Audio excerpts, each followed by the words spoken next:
ኢ ተደርጎ ይጻፋል ማለት ነው። 1 ተብሎ ይነበባል። 2 ቁጥር በእንግሊዘኛ ሲጻፍ TWO ነው። ሲነበብ 2 ተብሎ ይነበባል።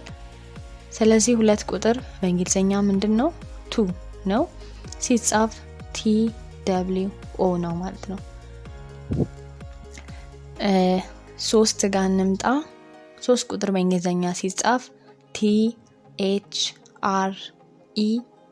ነው። ሲነበብ 3 ተብሎ ይነበባል። 4 ቁጥር በእንግሊዘኛ ሲጻፍ FOUR ነው። ሲነበብ 4 ተብሎ ይነበባል። 5 ቁጥር በእንግሊዘኛ ሲጻፍ FIVE ነው። ሲነበብ 5 ተብሎ ይነበባል። 6 ቁጥር በእንግሊዘኛ ሲጻፍ SIX ነው።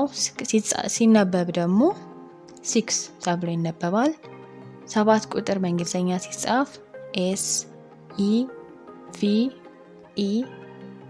ነው። ሲነበብ 7 ተብሎ ይነበባል። 8 ቁጥር በእንግሊዘኛ ሲጻፍ EIGHT ነው። ስናነበው ደግሞ 8 ብለን እናነባዋለን። 8 ብለን እናነባዋለን ማለት ነው። 9 ቁጥር NINE ሲነበብ 9 ተብሎ ይነበባል። 10 ቁጥር TEN ተብሎ ይጻፋል። ሲነበብ 10 ተብሎ ይነበባል። እንቀጥል። አሁን ደግሞ ከ11 እስከ 20 ያሉትን ቁጥሮች እናያቸዋለን። ከ11 ስንጀምር በእንግሊዘኛ 11 ቁጥር ሲጻፍ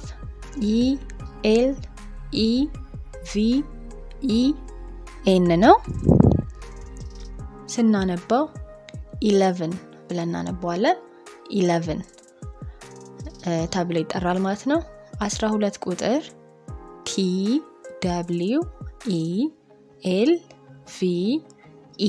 ተብሎ ይጻፋል። ሲነበብ 12 ይባላል ማለት ነው። ልድገምላችሁ 12። 13 ቁጥር ሲጻፍ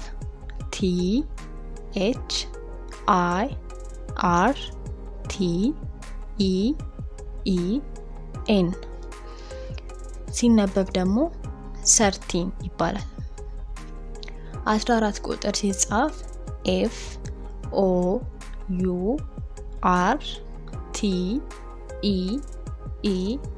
FOURTEN ሲነበብ 14. 15 ቁጥር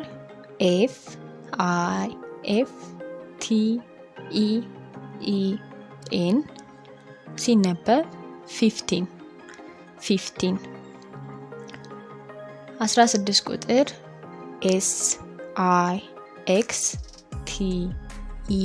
SIXTEN ስናነበው 16 እንለዋለን። 17 ቁጥር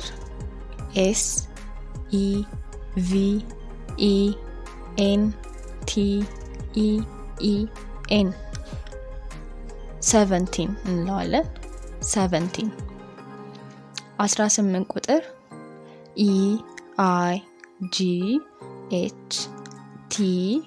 EIGHTEN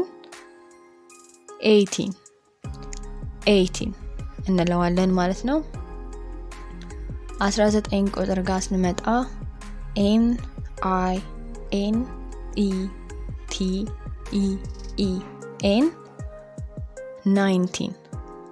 19 እንለዋለን ማለት ነው።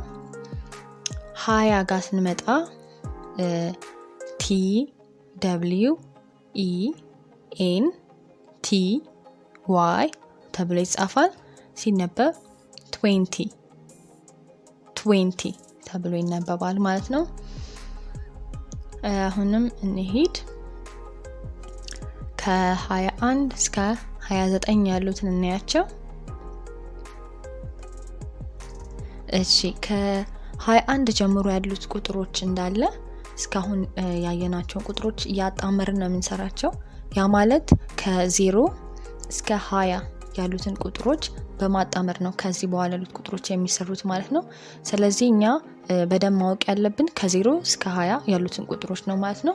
ከዛ በኋላ ያሉትን ከነሱ ላይ ስለሚመሰረቱ ማለት ነው፣ በእነሱ ስለሚመሰረቱ ያንን በደንብ ማወቅ አለብን ማለት ነው። መጀመሪያ ያው በአማርኛው ላይም እንደምናውቀው እዚህ ጋር ከ0 እስከ 20 ያሉትን እያጣመርን ነው እየሰራን የምንሄደው። ስለዚህ እንያው አሁን እሱን 21 እንያው 21 20 እና አንድን አጣምረን ነው የሰራ ነው በአማርኛ ማለት ነው። በእንግሊዘኛ ደግሞ 20 ምንድነው ብለናል? ተመልሰን ብናየው 20 በእንግሊዘኛ 20 ነው ብለናል። ስለዚህ 20 እናደርገዋለን። ከዛ ምንድነው የምናጣምረው? አንድ ቁጥር ነው ማለት ነው። አንድ ደግሞ በእንግሊዘኛ ምንድነው ብለናል? 1 ነው ብለናል። 1 ብለናል። ስለዚህ 21ን 20 እና አንድን አጣምረን የሰራ ነው። 21ን በእንግሊዘኛ ስንሰራው ደግሞ 21 እናደርገዋለን ማለት ነው። 20 ይቀድማል፣ 20 ይቀድማል፣ 1 ይከተላል፣ 1 ይከተላል ማለት ነው። ስለዚህ 21ን እንደዚህ አድርገን እንጽፈዋለን፣ እንደዚህ አድርገን እንጠራዋለን ማለት ነው። 22 20 ነው 20 ማለት ነው። ሁለት ቁጥር ደግሞ 2 ነው ብለናል። 2 ማለት ነው። ስለዚህ 22 ቁጥር በእንግሊዘኛ 22 እንለዋለን ማለት ነው። 23 ቁጥር 20 አይቀየርም፣ 20 ሚለው አይቀየርም። 3 ነው። 3 ደግሞ ምን ብለናል በእንግሊዘኛ? 3 ብለናል ማለት ነው። ስለዚህ በእንግሊዘኛ ምን እንለዋለን? 23ን 23 ብለን እንጠራዋለን ማለት ነው። እንዲህ ያለን መቀጠል ነው። 24 ሲሆን 24 ይሆናል ማለት ነው። 20 ነው። 4 4 ነው። 25 አሁንም 20 አይቀየርም፣ 20 እንላለን። 5 5 ነው። 5 25 እንለዋለን ማለት ነው። 26 20 6 ደግሞ ምንድነው ብለናል? 6 ስለዚህ 26 ጽሁፉም አይቀየርም፣ ድምጹም አይቀየርም፣ ያጣመርን ነው የምንሄደው ማለት ነው። 27 20 7 ደግሞ ምንድነው? 7 27 ይሆናል ማለት ነው። 28 20 8 ስንት ነው? ምንድነው? 8 ስለዚህ 28 ይሆናል ማለት ነው። 29 20 9 እንለዋለን። 9ን 9 ስለምንለው እሺ በደንብ እየተረዳችሁኝ እንደሆነ ተስፋ አደርጋለሁ። ቪዲዮን እየወደዳችሁት ከሆነ ላይክ የሚለውን በተን መጫን እንዳትረሱ። እንቀጥላለን አሁንም። እሺ አሁን ደግሞ ከ30 እስከ 100 ያሉትን ቁጥሮች እናያቸው። 30 በእንግሊዘኛ እንዴት ተደርጎ ይጻፋል? THIRTY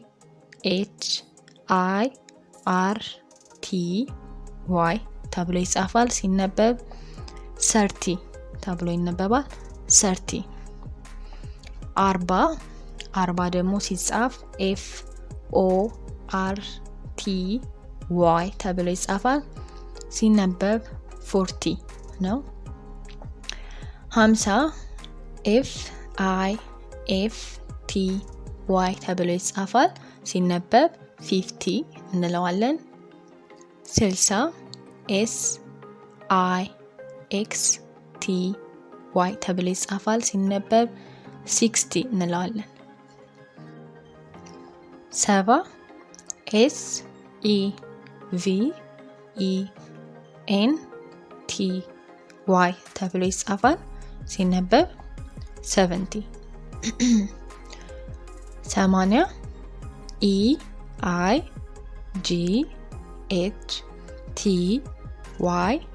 ተብሎ ይጻፋል። ስናነበው 80 እንለዋለን። 90 NINETY ተብሎ ይጻፋል። ሲነበብ ደግሞ 90 እንለዋለን ማለት ነው። እሺ 100 ወይም 100 እንለዋለን እኛ። እነሱ ደግሞ 100 ወይም 100 ይሉታል ማለት ነው። ልክ እኛ 100 ብቻ እንደምንለው እነሱም 100 ብለው ሊጠሩት ይችላሉ። ስለዚህ 100 እንለዋለን። ሲጻፍ ONE 1 ማለት ነው እንደምታውቁት። ከዛ 100 ደግሞ HUNDRED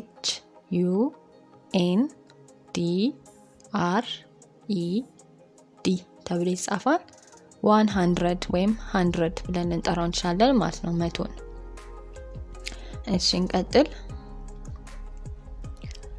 አሁን ደግሞ ከ111 እስከ 119 ያሉት እናያለን። 111 ወይም 111 እንዴት ተብሎ ነው የሚጻፈው? 111 እንደዚህ ተደርጎ ይጻፋል። ሲጠራ እዚህ ጋር ጽፌዋለሁ። 1 ብለን እኛ የጻፍነው ማለት ነው። 1 ብለን እኛ እንደምንጠራው 1 ተብሎ ይጀመራል። ከዛ 100 100 ማለት ነው በእኛ። 11 ደግሞ ቅድም አይተናል 11 ማለት ነው። ስለዚህ ስንጠራው 111 ብለን እንጠራዋለን። ስንጽፍ ደግሞ እንደዚህ አድርገን እንጽፋለን ማለት ነው። ሶስቱን ያጣመርነው እዚህ ጋር 1ን 100ን 11ን። አማርኛም ላይ 1ን 100ን 11 እንዳጣመር ነው ማለት ነው። 112 ጋር እንሂድ። ወይም 112 100 ወይም 100 አይቀየርም። 100 ራሱ ነው የምንቀይረው። 12 ነው። 12 ደግሞ እንዴት ተደርጎ እንደሚጻፍና እንደሚጠራ አይተናል ቅድም። ስለዚህ አይከብደንም። 12 ተብሎ ይጠራል። ሲጻፍ ደግሞ እንደዚህ ይጻፋል ማለት ነው። ስለዚህ አንድ ላይ 112 ብለን እንጽፈዋለን፣ እንደዚህ እንጠራዋለን ማለት ነው። 113 አሁንም 100 የሚለው አይቀየርም። 100 የሚለው አይቀየርም። 13 ነው የሚቀየረው። 13 ደግሞ እናውቀዋለን 13 ነው። ስለዚህ 113 ብለን በቀላሉ እንጽፈዋለን፣ እንጠራዋለን ማለት ነው። 114 ጋር እንምጣ። 100 እንዳለ ነው። አሁንም የምንቀየረው 14 የምትለዋን ነው። በእንግሊዘኛ 14 ደግሞ 14 ይባላል። እንደዚህ ተደርጎ ይጻፋል ማለት ነው። 114 እንላለን። እነዚህ ሶስቱን በማጣመር ማለት ነው። 115 100 እንዳለ ነው። 15ን 15 ብለን እንቀይረዋለን። ስለዚህ 115 ተብሎ ይጠራል። እንደዚህ ተደርጎ ይጻፋል ማለት ነው። 116 100 እንዳለ ነው። 16 16 ብለናል ቅድም። ስለዚህ 116 ብለን እንጽፋለን፣ እንጠራለን ማለት ነው። 117 17 ነው የምንቀይረው። 17 ደግሞ 17 ተብሎ ይጠራል። እንደዚህ ተደርጎ ይጻፋል። አንድ ላይ ሶስቱን በማጣመር 117 ብለን እንጠራዋለን። እንዲያርገን እንጽፈዋለን ማለት ነው። 118 ጋር እንምጣ። 100 አለ 18 ብለን 18ን እንተካለን ማለት ነው። 18 ብለን እንተካለን ማለት ነው። 119 ጋር 119 ምንድነው ብለናል? 19። ስለዚህ 119 ብለን እንጠራለን። እዚህ ጋር እንደምታዩት እንጽፈዋለን ማለት ነው። አሁን ደግሞ 110 እስከ 190 ያሉትን እንያ። 110 ወይም 110 100 እንዳለ ነው። ከዛ 10ን የጨመርነው። ስለዚህ 100 እስካሁን እያየን እንደመጣ ነው 100 ነው። 100 100 እንዳለ ነው። ስለዚህ 10 ነው የምንተካው። 10 ቅድም አይተናል 10 ተብሎ ይጠራል በእንግሊዘኛ። ስለዚህ 10ን እንጨምራለን። 10 ሲጻፍ እንደዚህ ነው አይተናል። TEN ማለት ነው። 110 ብለን እንጠራለን። እንዲያርገን እንጽፋለን ማለት ነው። ስለዚህ ከዚህ በኋላ ላሉትም ከ120 እስከ 190 ያሉትን 100 የሚለው ወይም 100 የሚለው አይቀየርም ማለት ነው። ከዛ በኋላ ያሉትን ነው የምንተካው። 120 ጋር ስንመጣ 100 እንላለን። 20 ነው የምንተካው። 20 20 ናት። ስለዚህ 120 ብለን በቀላሉ እናጣምራቸዋለን ማለት ነው። 130 130 ይሆናል። 30 ማለት ነው። 140 140 ይሆናል። 40 ማለት 40 ነው ማለት ነው። 150 150 እንለዋለን። 50 ማለት ነው። 160 ወደ 160 ስንመጣ ማለት ነው 160 እንለዋለን። 60ን ተክተን ነው ማለት ነው። 170 ጋር እንምጣ። 170 እንለዋለን። 7ን ተክተን ነው። 180 ደግሞ 80ን ተክተን ነው ማለት ነው። በመጨረሻም 190 190 ማለት ነው። 90 ስለሆነ ማለት ነው። ከ100 እስከ 900 ያሉት እንዴት እንደምንጠራ ነው። 100 ቅድም አይተናል። 100 ወይም 100 100 ወይም 100 እንለዋለን። 200 ነው። እዚህ ጋር ደግሞ 100 እንዳለች ሆና እንዴት ነው ያደረግነው? 1 2 3 4 የሚለውን መተካት ነው መቀየር ነው ማለት ነው። በአማርኛም እንዳደረግነው በእንግሊዘኛም እንደዛ ነው የሚደረገው። ስለዚህ ይሄም ቀላል ነው የሚሆንልን። እንየው 200 100 እንዳለች ናት። 100 እንዳለች ናት። 2ን ነው የምንተካው ከፊት ለፊት። 2 ደግሞ 2 ናት ብለናል። 200 ብለን በቀላሉ እንጠራዋለን። ሲጻፍ ደግሞ 2 እንደዚህ ነው የሚጻፈው ብለናል። 100 እንደዚህ ነው። 200 እንዲያርገን እንጽፈዋለን። 300 ጋር ስንመጣ 3ን ነው የምንተካው 100 እንዳለ ነው። ስለዚህ 100 አይቀየርም። 3ን በእንግሊዘኛ 3 እንዴት ነው የሚጠራው? 3 ተብሎ ይጠራል። ስለዚህ 300 እንለዋለን ማለት ነው። በዚህ መልኩ 400 ላይ 4ን መተካት ነው። 4 በእንግሊዘኛ 4 ነው ብለናል። 400 500 500 5ን ተክተን ማለት ነው። 600 600 6ን ተክተን 700 700 7 ማለት 7 ስለሆነ 800 800 በ8 ቦታ ማንን የተካንበት? 8ን የተካንበት 900 900 ይሆናል ማለት ነው። 9 ስለሆነ ማለት ነው። ስለዚህ ሲጻፍ በዚህ መልኩ ይጻፋል። ሲነበብ በዚህ መልኩ በቀላሉ ይነበባል ማለት ነው። በመጨረሻም እነዚህ ትላልቅ ቁጥሮችን አይተን እንጨርሳለን። 1000 ነው እዚህ ጋር ያለው። ከ1000 እንጀምር። 1 ምን እንደሆነ እናውቃለን። 1 ነው። 1000 የሚለው ነው አዲስ የሚሆንብን። 1000 የሚለው በእንግሊዘኛ ምን እንለዋለን? 1000 እንለዋለን። 1000 ሲጻፍ ደግሞ እንደዚህ ይጻፋል። THOUSAND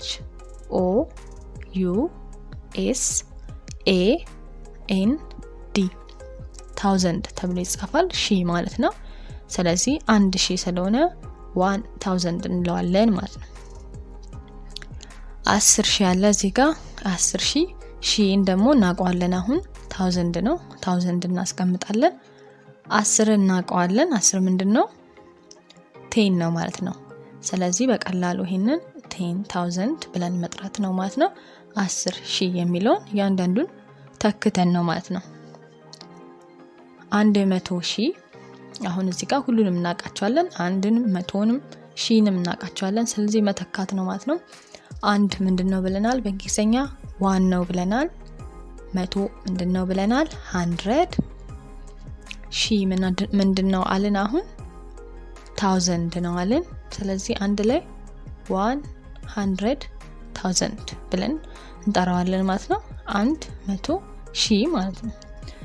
ስንጽፈው እንዲያርገን እንጽፈዋለን። ሶስቱን አጣምረን አንድ ላይ ነው የሚጻፈው። 1 ሚሊዮን ጋር እንምጣ። 1 ሚሊዮን አንድን እናውቀዋለን።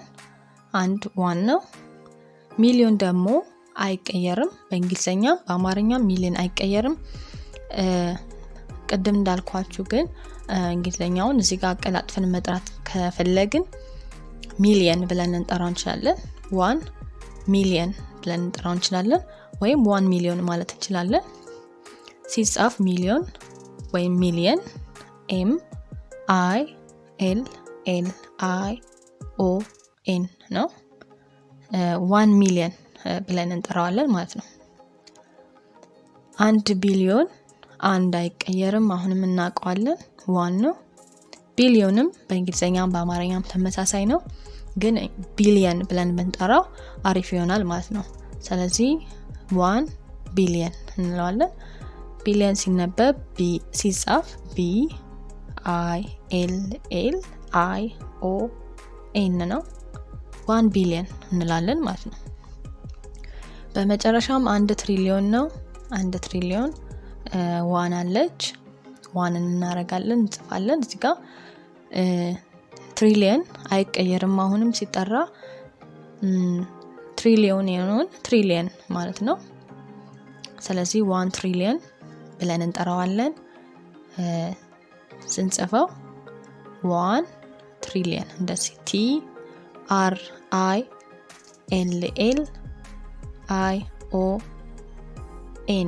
1 ትሪሊየን አድርገን እንጽፈዋለን ማለት ነው። ስለዚህ ዛሬ ያየነው ቁጥሮችን በእንግሊዘኛ በቀላሉ እንዴት እንደምንጠራና እንደምንጽፍ ነው። ሁሉንም ቁጥሮች ማካተት አንችልም፣ ግን አስፈላጊ የሆኑትን አይተናል ብዬ ተስፋ አደርጋለሁ። ዛሬ ያየናቸውን ቁጥሮች ተለማመዷቸው። ጥያቄ ካላችሁ፣ ግር ያላችሁ ነገር ካለ ኮሜንት ላይ ጻፉልኝ። በሚቀጥለው ክፍል ስለ ቀናትና ወራት አጠራርና አጻጻፍ እናያለን። የመጀመሪያ ክፍል ያመለጣችሁ ካላችሁ ወደ ቻናሉ ገብታችሁ እንድታዩት እመክራለሁ። ምክንያቱም ለእንግሊዘኛ ቋንቋ መሰረት የሆነውን ትምህርት ነው ያየነው ክፍል 1 ላይ። የእንግሊዘኛ ቋንቋን በቀላሉ ለመረዳት ከሁሉም በፊት እሱን ማወቅ ስላለባችሁ ማለት ነው። ስለዚህ እሱን ገብታችሁ እንድታዩት እመክራለሁ። የዛሬ ቪዲዮ ከተመቻችሁና ከተማራችሁበት ላይክ በማድረግ ቻናሉን አበረታቱ። እንዲሁም ቀጣይ የሚለቀቁ ቪዲዮዎችን ለመከታተል ሰብስክራይብ ሚለውን በመንካት የደወል ምልክቱን ተጫኑ። እና ደግሞ የቪዲዮ ቢያዩ ይጠቀምበታል ለምትሉት ሰው ሁሉ ሼር ሚለውን በተን በመጫን ሼር አድርጉላቸው። ያላችሁን አስተያየት ወይም ጥያቄ ኮሜንት ላይ አስቀምጡልኝ። ስለተከታተላችሁኝ አመሰግናለሁ። በቀጣይ ቪዲዮ እስከምንገናኝ ሰላም ቆዩ።